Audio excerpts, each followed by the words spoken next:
and what is the role of the publisher? Let's see if you can clear that off the deck. Okay. On my side, so everybody's hearing me? Yeah. All right. So this has all been kind of new to me. I would say like 3 or 4 years now.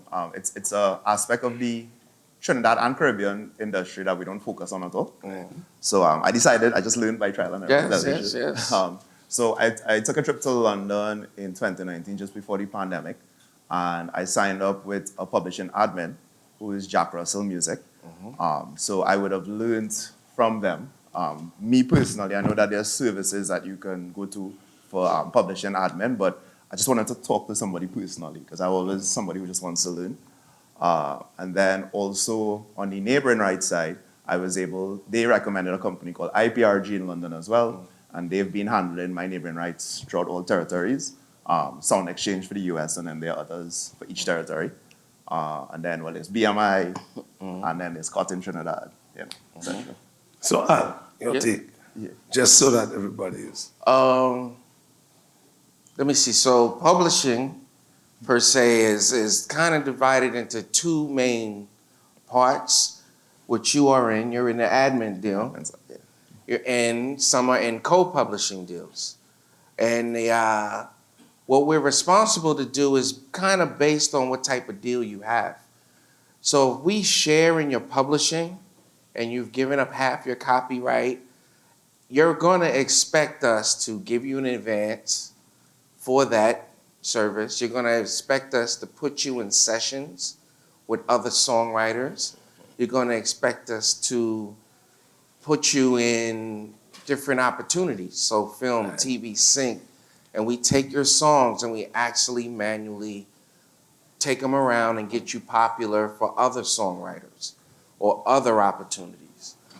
Then we have the other side where both admin and co-publishing does, which is collect your songs around the world. So there's a collection agency that talks to all the CMOs around the world, all the PROs, performance rights organizations, all the streaming right organizations, and we go, hey, that one song is our songwriters, and we want out 20%. And so they act as agents to collect on your behalf as well. So that's mainly what you expect and want to get from a publisher. Yeah, and I'm glad you hit it because that's where I wanted to go. A lot of people don't realize that publishers have a big role to play for the artists. Yes. I think people feel that the publisher is the guy who registers your song, and you wait until you hear money is given out, and then the publisher give you a check. Correct. But they have a bigger role to play. They've got to go out there and make sure that your music gets heard. They've got to take your original stuff and pitch it and so on. So I just want to make sure we get that on the table. Yeah. The second thing I think about the publishing is, Godwin. Godwin, are you hearing us? I'm with you, yes. How are you? You're hearing us. All right, so I don't know if you wanted to chip in on some of the other roles for music publishers. Well, I mean, I think it's been properly, and I don't think I could say it any easier. All right. Ready. Okay, so from where you are, Godwin, I wanted to tell us about how the impact in terms of online, what is the role of the publisher now helping artists with online and digital marketing opportunities? Well, I mean, so the principle of collection is the same thing. Publishing online is a new thing for many organizations globally. So there are societies that struggle with that because it's new. The effect of this is many writers, many composers do not truly benefit from their work being exploited online when the collective society struggles. So what we do at Sony, which is a practice that we've been able to effect over the last few years or so, is we collect direct from the digital operators. So we've taken that responsibility from the collecting societies, and we've said, look, we can go talk to Spotify ourselves, we can go talk to Apple Music and Deezer and Tidal and all of them ourselves. And when we do that, we realize that we make the composer more money. So the reality is the publisher sits and says, look, I can go collect this money from the collecting society, but we have built better tools and we negotiate better deals because of the volume of artists. For example, in Nigeria, I sit on Michael Jackson's catalog. That is a big negotiating power, negotiating edge.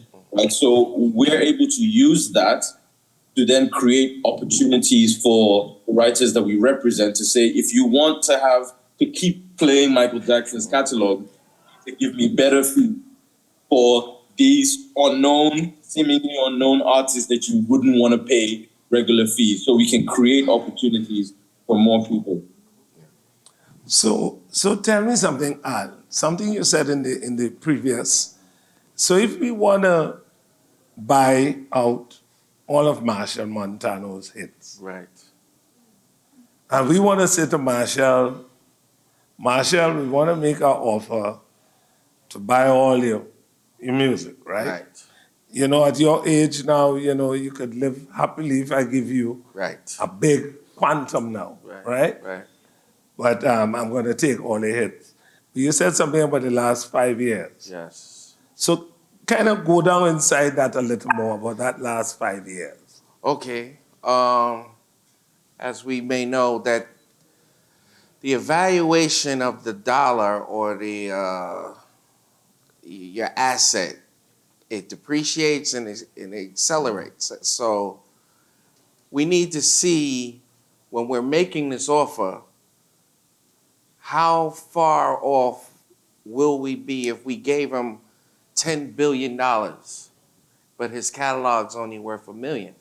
So we have to do this analysis on the last few years of what the revenue is actually earning, because somebody could have sampled him in the last 5 years and spiked them.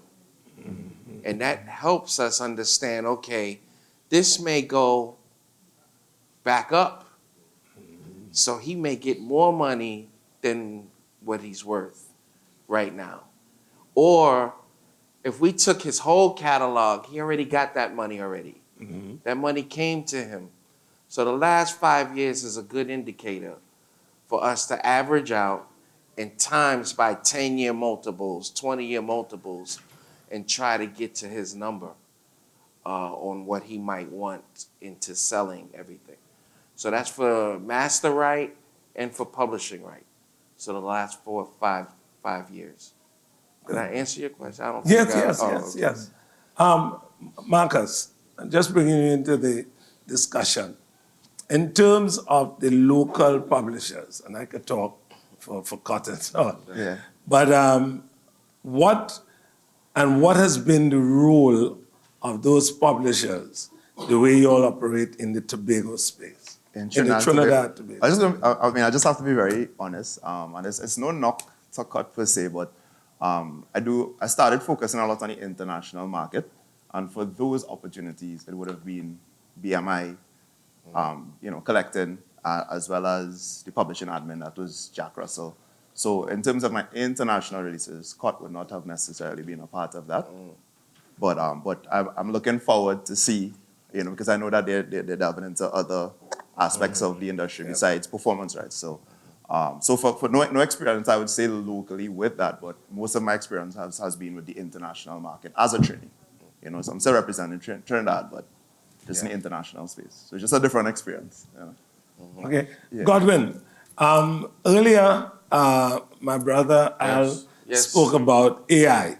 Yeah. And I know all of us in this room, we're all watching it because those of us who are into copyright, it's a big thing now as to who is the author of a song, who is the composer of a song. So it's big discussion.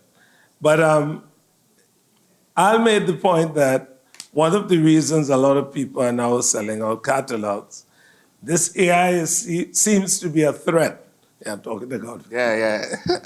So, Godwin, what is your take on AI and the impact it's going to have on music publishing going forward? So we have to think about this from a position of value, right? What technology does is amplify what exists. Nothing AI is going to do is new. What it does, it takes what already exists and then it amplifies it, creates new opportunities for it. The person who owns the copyright still sits at the table, right? So what we need to do in our respective markets is teach people what the power of their ownership means. What rights do you have? So if somebody comes and uses any type of technology, all you need to trace is the proprietor of that technology to get what belongs to you, right? And I'll explain this using an example. There's a song by Flavor called called Ashawo, and it was sampled by it was a sample from a song by a guy called Rex Lawson in the 60s. But when I talk to people, I say to them, I'm not sure you are aware that there is a song called El Manicero by an artist called Antonio in the 50s that had the same flow. So the conversation here is if we're able to trace conversations to who actually created the sound or who actually owns the rights, it doesn't matter how many times it's amplified or how much new technology is created 50 years, 70 years later. What we want to identify is how do we train and teach people to know the value of their ownership and what rights they've given to whoever, and whoever is staying in, publishing and rights, copyright is like your house, right? And so whoever is staying in your house without your permission, right, that person needs to pay up. Either pay up what they owe or they need to leave your house. And you look at the reality of how much they've generated using that, and you can then compensate or get compensation.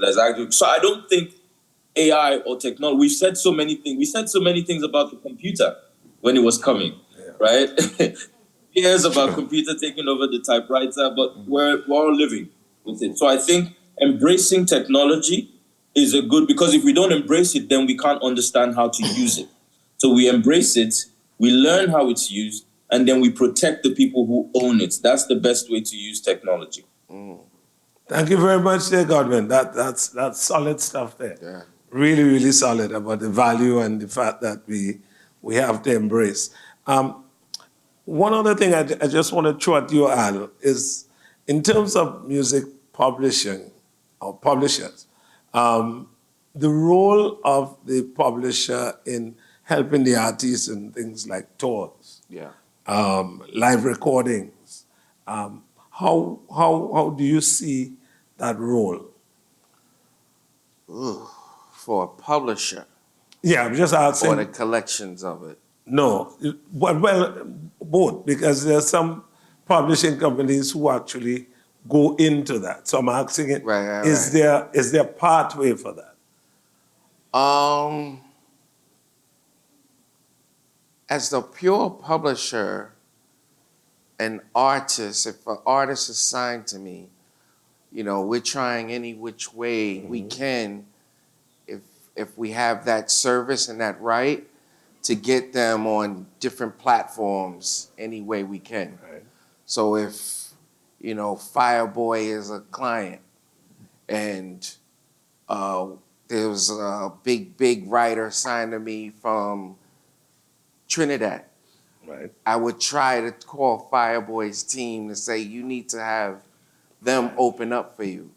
That's just so that there's performance earnings and the publisher can earn from that show or those shows. So I would try to promote making those type of placements. Right. It's just another way of making placements for us. That's pretty much it on that side. Right. As a publisher. If I was the label owner, then I would try to do a lot more. You see? I don't, you know. No, I'm with you. I'm totally with you. I'm going to open the floor in 2 seconds because I think that people want to shoot questions. Yes. There's a point you made there a while ago that just, oh my God, it slipped. All right, so I'm going to just open the floor. The people who have burning questions for the panelists. Yeah? Go ahead. Huh? Oh, yeah. I think, well, yeah. He needs a mic.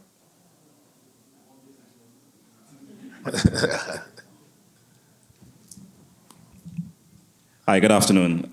So my question is for those of us who are, let's say, composers for like underscore music rather than an artist.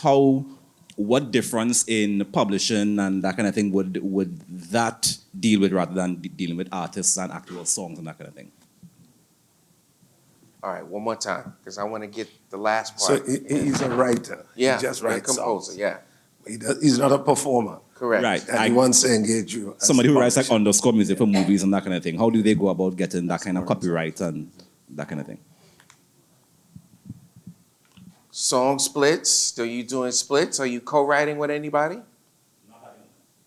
Huh? Okay. So you have songs and you want to get them to us and try to get us and you want to put it in like scores. You want us to help you. Yeah.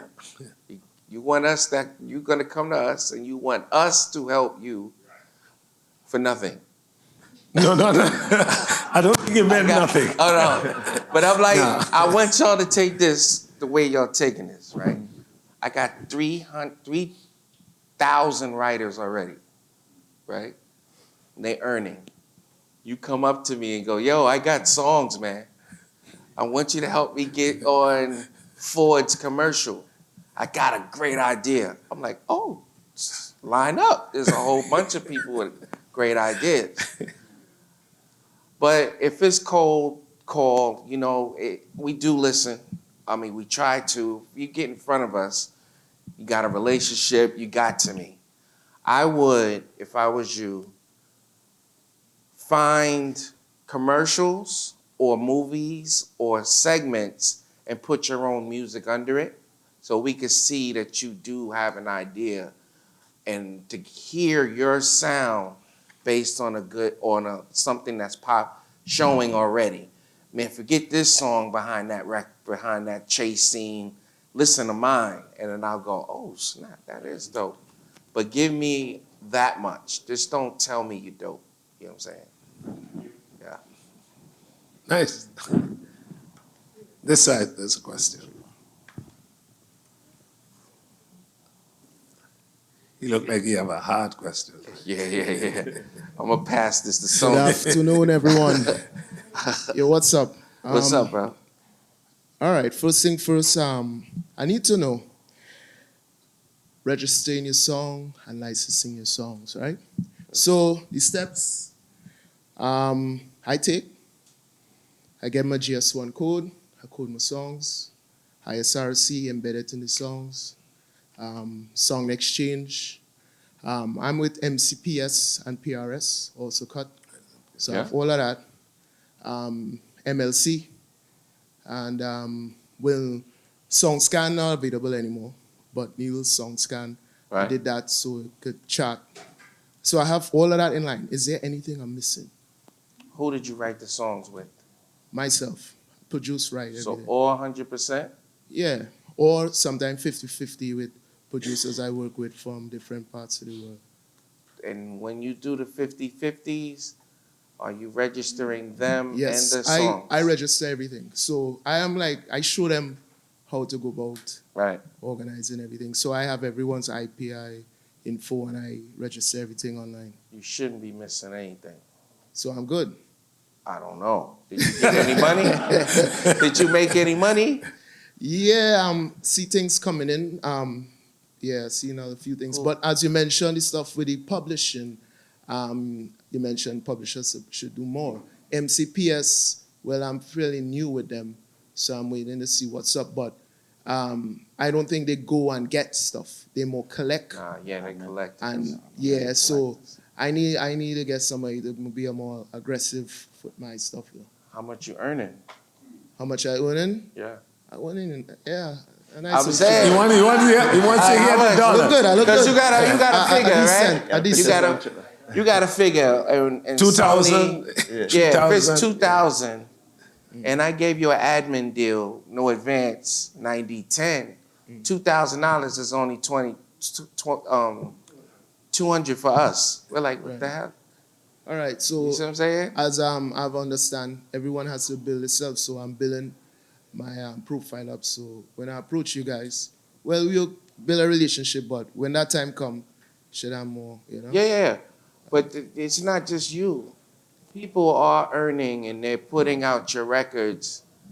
If you do all of that, what he has done, you've done it. You've gotten to a point where you're going to get the money direct.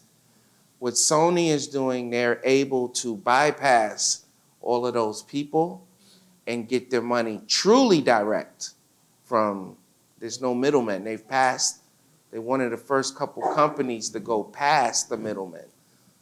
They're collecting on their own. You're doing the collection on your own, but to have another company jump in, it's just like asking the investor, yo, man, give me 10,000. For what? Well, I make 200 a month. But give me 10,000 now, I'll pay it back. And we're like, man, that'll take forever. You know what I'm saying? So you got to realize when it's time is when it's time. You know, so you might not need it. Who's next? So I think it's important sorry. for us to Go ahead, Godwin. Go ahead, Godwin. important for us to clarify a number of things. And one of it is managing the expectation of the composer. Correct. Right? Now, when you have all these things set up, it's the same thing as setting up a company and setting up your tax certificates and doing all the right things, but then not making any profit. Right? Because what then happens is you just have a structure, a system, but you don't have a business. What I would advise, and the only way publishing works, is that the sound recording, which is the other copyright, needs to be exploited. You need to exploit copyright for publishing to be generated. Another thing people do, and this is something that's very important, when you register with organizations globally, you only get the writer's share of the money that comes in. There is a publisher's share that is collected on your behalf and paid to you. So why you need a publisher is, one, to get that. Now you could self-publish, which is great, but you might not have the capacity to build the admin required to change PRS and BMI and SACEM and all these guys across the world. So you have a publisher that does that on your behalf. But the most important thing is to understand that the sound recording, which is the music you put on Apple Music and Spotify and all these platforms, must be exploited. So even after you've done all these things, you still need to develop strategy, especially when you're the performing artist or recording artist and the composer. You still need to develop strategy to put your music out there so that it is properly exploited so that it can be collected on your behalf. I think it's very important to note that, because most times people think, well, I've done all the right things, why am I not making money? And they come to the publisher and start a fight. Yeah. So what you don't want to do is put yourself in a position where you're difficult to work with because you're not listening or understanding how it works. How it works is you have the copyright you've created, your composition. It's then given to anybody or yourself to make a sound recording that is then marketed and distributed and exploited. And then the revenue that's generated gives the exploitation, now gives us, your publishers, the opportunity to chase whoever has exploited to pay you. So it's important that there's a longer path. So publishing is one thing, sorting out your documentation and your process is one thing, but you need the music exploited so you can make money. Yeah. Thank you very much there, Godwin. Anybody else who may have a... Yeah, go ahead. So good afternoon, everyone. Good afternoon to the panel. My name is Emmanuel. My question is, where is that sweet spot? As an artist, as a writer, etc., I want to stay true to my work. I want to be creative. but I also want to give a publisher something that they're looking for. So on the artist side as well as the admin side, how do I, produce something that you are willing to exploit, that you are willing to take risk with, but I'm also not compromising on my sound. So for the entire panel, how do we go about reaching that sweet spot? Yeah. Well, I guess start from the artist side. It's been tricky for me trying to please, I would say, two different markets. Because I live in Trinidad and Tobago, but a lot of my music plays more outside than here, but I live here. So it's been kind of tricky. And there are certain songs that hit here where, they know me for doing hip hop and trap. So and they're like, we like that. But then I might do some EDM stuff and they're like, what the hell is that, right? And the foreign crowd, they love me for that. And I found that the foreign market, it's a business, right? So it tends to be more lucrative. So I'm kind of trying to balance that now. But I think I found a sweet spot of, I started to, because my background was in marketing as well. So I almost did like a kind of a dissection of what is my brand. And I wrote down what is the Braveboy brand. And anytime I'm confused about something, I just go back to that document. So I would say that as an artist, I think that's for all of us. I think that's something that we should do. It's a simple exercise, but you always have something to refer to see if you're on the right path, Yeah. Al, jump in there. What's the sweet spot? Oh, man. For me, it's a feel. Like, it's a feel. What do you feel good doing? Not chasing. What do you feel good doing? If you're trying to chase a hit, it's not gonna happen. Because you're trying to chase a sound, it's not gonna happen. I'm gonna get off topic in a way. I had an artist, I'm not gonna say the name, and they became famous singing a sad song, right? And their life changed, but that was their hit. And they had to sing this song for 30 years, over and over. And they were like, oh my God, I'm gonna kill myself for singing this damn song. Every time I get up, they ask me for this song, I passed it. That was then. You gotta think about what you're saying and how you're delivering it and what is your sweet spot. Because you're gonna go up and down through life, and when these songs happen, you gotta say, and you're stuck there. You may have passed on, but we haven't. You know what I'm saying? Yeah. So that's my sweet spot. I'll also. Yeah, go ahead, Godwin. I think that was so important what he just said. But the one thing I'll add to you is, don't try to make a hit. Right. Just make good songs. Make good right? songs. Because that's the mistake. People have some amazing songs sitting on their hard drives that they don't release because they don't feel like it's a hit. They don't have enough people. I'll give you, yeah. Hmm? Are we done? Okay, No, you go ahead, Godwin. Sorry. Yeah. Okay, so I'll give you two examples, right? I used to manage an artist called One Day Cole. And One Day Cole was going to release a song. So we had two songs we're putting out, Iskaba and Ballers. And Ballers had such a bop, right? It was such a bop. And we're like, look, this is the hit song. We shot the video, we did everything, and then we released the two songs. We struggled to put Baller. Iskaba just grew by itself. Yeah. And we thought, how do we get this thing to work? Now, the reality is, you might think it's a hit song because it sounds like what is popular at the time. Right. But if you're truly just having a great time and making good music, people will connect to it, right? And when they connect to it, you can't determine where it goes. What you need to do is you need to continue to put your best foot forward so that the day you make a hit song, if it ever happens, you have the catalog that it will drag with it. A typical example is Joyner Lucas, right? A lot of people never heard of Joyner Lucas until he did I'm Not Racist, right? He did. I stumbled on I'm Not Racist when it was 60 million views. And immediately I heard that song, I was like, who's this guy? I went on Apple Music and I searched his name and went through his entire catalog. Now, 60 million views. Imagine maybe that came from about 30 million people or 20 million people.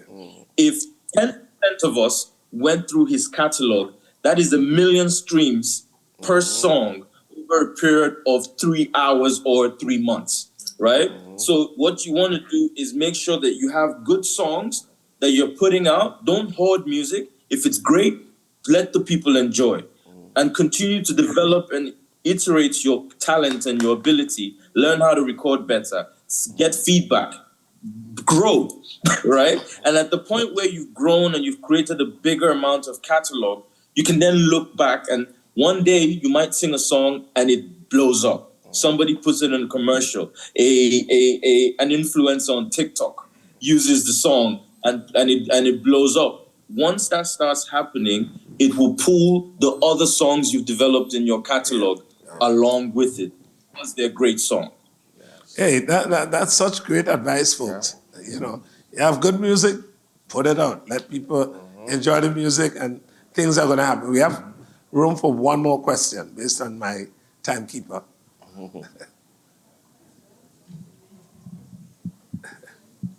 Hi, this is for Marcus.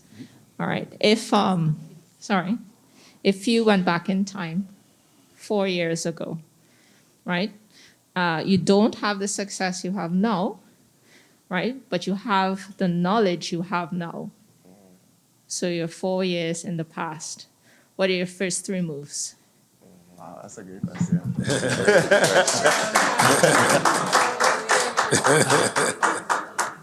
First 3 moves, I think for the style of music I do in particular, definitely I would have migrated at I think it sounds bad to say, but it's just the truth for what I was doing. I think understanding especially the business side of it, like from the publishing, we're talking about neighboring rights, just how important all of us, all of this is, the metadata. And when you really got into metadata over the past year, I think I would have dived way deeper into it because it's beneficial for us as an artist. I think that's 2 of it. And 3, I mean, I've always been a great networker, but understanding how to use your networks and what makes sense. I think definitely, okay, so I'll say this. I've learned that there's a lot of smoke and mirrors in this music industry, and it's something that people don't talk about. I'm open to talking about it. So I think you had to play the game in some way. And I think there are a lot of artists who want to just be purists and say, well, I'm not doing this and I'm not doing that. But when you get into the real music industry, if you're not doing it, your manager doing it, or your agent doing it, or your publishing company doing it, or your agency doing it. So I think just not being closed-minded to playing the game a little bit. Everybody has their threshold for it, but I think you have to play the game. So those are my 3. Thank you very much. Gentlemen, I know that my event manager has told me I only have 1 more minute. But let me thank you, Marcus. Let me thank you, Godwin. Sorry, you were so insightful. I'm sorry we didn't have more of you. But I'm sure we're going to connect again. I know you're out of time. No, go ahead. We'll permit it. Yeah, executive privilege. Go ahead. Very important to the people of Trinidad and Tobago. I need to say it. Nobody is coming to fix our problems, our individual problems. No one. Yeah. And what you need to do as citizens of the country and as rights owners in the country is to figure out how, as rights owners, you can fix the issue. Every collecting society in your country exists to help you grow. The focus you need to think about is, what role am I playing as a rights owner to find out how our collecting society works, to find out how I can ensure I benefit as a local artist, and to find out how we can ensure people pay for exploiting our music. If we're waiting for anybody else, and I speak as an African, you're waiting for anybody else to come in and solve the problem for you, what they will do is they will come and exploit you. Yeah. So, guys, find out how it works. Thank you very much, Godwin. And Al, yes. I really want to, Now, that applause was for Godwin, right? Yes. Oh, okay. Yes. That's for you. So I'll know. I'm being serious. I'm both in the panel before. I'm in the interchange you had with Karen, and this pure insight. And I'm sure everybody in here, we have learned so much. All right, thank you a lot. It was important for me to come, similar to what Godwin is saying, because they're coming, and the hotter you get, so Africa is exploded, and they're there now. They're just trying to pick apart the country, and it's, if y'all don't hone in and protect what's yours, because you have a sound, you have a history, you have a lot. You just don't realize how valuable you are to everywhere else. You just don't be everyone else. Be yourself, and it will exploit everywhere. What y'all have done with Calypso and soca and throughout the world is already there. You just got to keep going. Everybody has a cycle. Every sound has a cycle, and it's coming. It's coming because of the success of Afro beats that came. Now piano is coming, and now where's it gonna go next? You know what I'm saying? It's gotta come back to the Caribbean before it goes back to the United States. You know what I'm saying? Where a lot of Caribbean people live. So y'all are really the, drivers of the ship when it comes to original sound and movement and live instrumentation and new artistry, so don't think you should copy us or Americans or whatever is hot right now. Go back to what you inertly doing. Say what you really want to say, because we need a voice to say it, Don't be afraid to go for something no one is gonna like, because that may be the lead of the new future. You know what I'm saying? Don't say what's happening now and what is convenient. Please say what you're gonna say. Fight for what you're gonna fight for. Love hard and say it in a song. Be out with it. Because without change and without voice, we lose it. AI is coming. And then AI is coming. Thank you, guys. Come on, guys. Give him, solid stuff. Solid stuff. Thank you so much. Really, really solid stuff.